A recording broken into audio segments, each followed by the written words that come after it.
Salut les amis, c'est Captain Rémi. Nouvelle journée, nouvelle lecture de mon livre Et si je traversais l'Atlantique en voilier. Allez, aujourd'hui jour 4 de ma transatlantique. Hier, j'avais le mal de mer. 21 mai 2015.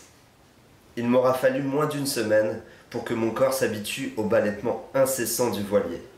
Le mal de mer est une histoire ancienne, tout comme l'angoisse de rester encore plusieurs semaines encerclé par les eaux.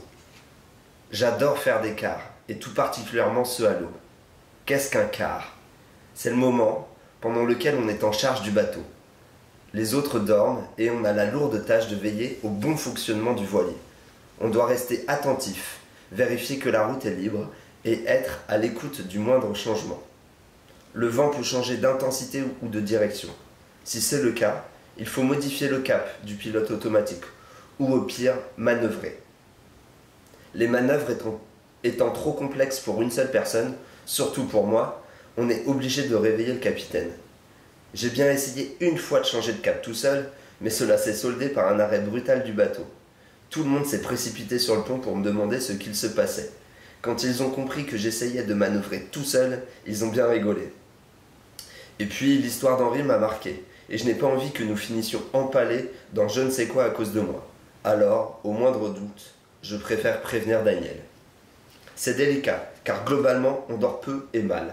Nos cycles de sommeil changent sans arrêt, chaque jour. Un jour, on doit se lever à 2 heures du matin, le lendemain à 6 heures. Ça tangue, ça roule. Trouver une position agréable pour la nuit est de l'ordre de l'impossible. Alors, quand on arrive enfin à fermer les yeux, on espère que personne ne viendra nous réveiller. Je déteste réveiller les gens. Le sommeil est sacré. Je me souviens de cette nuit où, adolescent, j'avais oublié mes clés et où je n'avais pas osé réveiller mes parents. J'avais attendu plus d'1 heure avant d'oser frapper à la porte.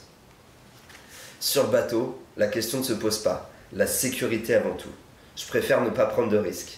Dans la nuit, en pleine mer, il est difficile de juger des distances. Hier soir, il y avait cette lumière qui me narguait depuis une vingtaine de minutes. Venait-elle vers nous? Était-ce un autre voilier ou un autre paquebot? Je regardais notre radar et il n'indiquait rien. Que faire? J'attendis, en scrutant l'horizon à la recherche d'indices. La lumière ne bougeait pas trop, elle s'intensifiait. Enfin, c'est ce que je croyais. Je n'étais sûr de rien. Je décidai de réveiller Daniel. Il maugréa un peu, se leva, inspecta le radar, le réajusta pour capter les ondes plus lointaines. Il y avait bien un bateau, mais il était loin, très loin. Aucune raison de s'inquiéter. Daniel retourna se coucher, et moi, je retournais finir mon quart, embêté de l'avoir sorti de son sommeil pour si peu. Comme je disais, j'adore faire des quarts, et tout particulièrement ceux à l'aube. Il ne fait ni trop chaud ni trop froid, et je peux profiter de la vue qui m'est offerte. À l'arrière, se trouve un petit escalier qui donne accès au monde extérieur. Enfin, le monde extérieur c'est vite dit, puisque nous sommes entourés par la mer, et qu'il n'y a que du bleu à l'horizon. J'aime me rendre sur le pont, faire le vide autour de moi, et m'évader en contemplant les vagues dansantes. Je contemple l'horizon, voyant progressivement le jour se lever. Les étoiles disparaissent peu à peu, et la lumière commence à faire son apparition. Un dégradé, à 360 degrés, dans le ciel se forme. La mer est plongée d'un côté dans l'obscurité, tandis que l'autre versant se teinte de couleur orangée. Le soleil finit toujours par faire son apparition, et ses premiers rayons me réchauffent, moi qui écris dès que la clarté le permet. J'aime ces débuts de journée, ou plutôt ces fins de nuit, car oui, je vais aller me coucher par la suite. On me réveille généralement à 4 heures du matin afin que j'effectue ma tâche. Nous avons décidé de faire des quarts de 2 heures, car en tournant à 4 personnes, cela permet de faire des nuits correctes de 6 heures. Quand je suis du matin, j'aime prolonger mon activité, cela permet aux suivants de dormir un peu plus. Avec le lever du jour, je sens l'inspiration et la motivation pour écrire. Mon esprit, après avoir cogité pendant 2 heures, ne demande qu'à s'exprimer.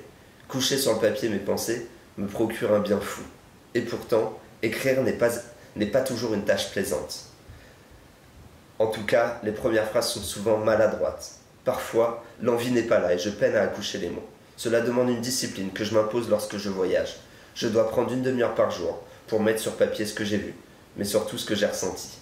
On oublie si facilement les émotions qu'on a pu avoir qu'il est important de les noter. Les mots parlent plus que les images. À la relecture de mes carnets de voyage, je plonge en un instant dans l'émotion du moment. Plaisir du scribe voyageur. C'est fini pour cette journée. C'est très important l'écriture. Moi vraiment j'adore, enfin c'est ce que je dis, hein, mais vraiment je prends un plaisir fou à relire tous mes carnets de voyage. Et j'en ai énormément et à chaque fois ça m'emporte. Est-ce que je continuerai pas sur le jour 5? Allez, c'est parti. Jour 5, 22 mai 2015. Aujourd'hui, le soleil est revenu et il n'a pas fait semblant. Il en a profité pour me cramer le visage et surtout la bouche. J'ai eu la très mauvaise idée de mettre du baume hydratant et celui-ci a fait l'effet de loupe, me brûlant les lèvres. Daniel a attrapé un méchant coup de soleil sur le visage avec une insolation à la clé. Il a le visage complètement rouge et surtout un bon mal de tête. Nous en rigolons car Guillaume a lui aussi écopé des faveurs du soleil. Mais lui, ce sont ses pieds qui sont devenus bleus. Ah oui, Henri s'est fait ébouillanter la main en se préparant une soupe. Décidément, tout le monde souffre sur le bateau. Guillaume et Henri ont essayé de pêcher toute la journée. La tâche n'est pas très difficile, mais demande un redoutable talent, la patience. Il suffit de tremper une ligne à l'arrière du bateau et d'attendre qu'un poisson morde. La persévérance est de mise. Malheureusement, nous sommes encore cernés par des sargasses, des algues qui flottent à la surface de l'eau. Toutes les 10 minutes, mes compères remontent les lignes à la main afin d'en débarrasser les algues qui s'y sont amassées par kilos. Le fil de pêche fait une trentaine de mètres. L'opération s'avère éprouvante et se répète, entraînant une certaine lassitude. L'utilisation de gants s'avère nécessaire vu la finesse du fil. Ce n'est qu'à la tombée du jour que Guillaume finit par décrocher autre chose que des algues. Il s'agit d'un beau petit poisson qui fait la joie de tout l'équipage. Henri, ayant abandonné son poste pour cuisiner, se voit remplacé par Daniel qui s'occupe de sa ligne. En l'espace de 2 minutes, il attrape un autre poisson. Celui-ci était caché dans les sargasses. Et voilà, c'est déjà fini. Ah, je pourrais vous lire tous les chapitres comme ça d'un coup, mais le plaisir, un petit peu chaque jour, c'est mieux comme ça. Donc je vous dis à demain 18 h. Merci à vous, ciao.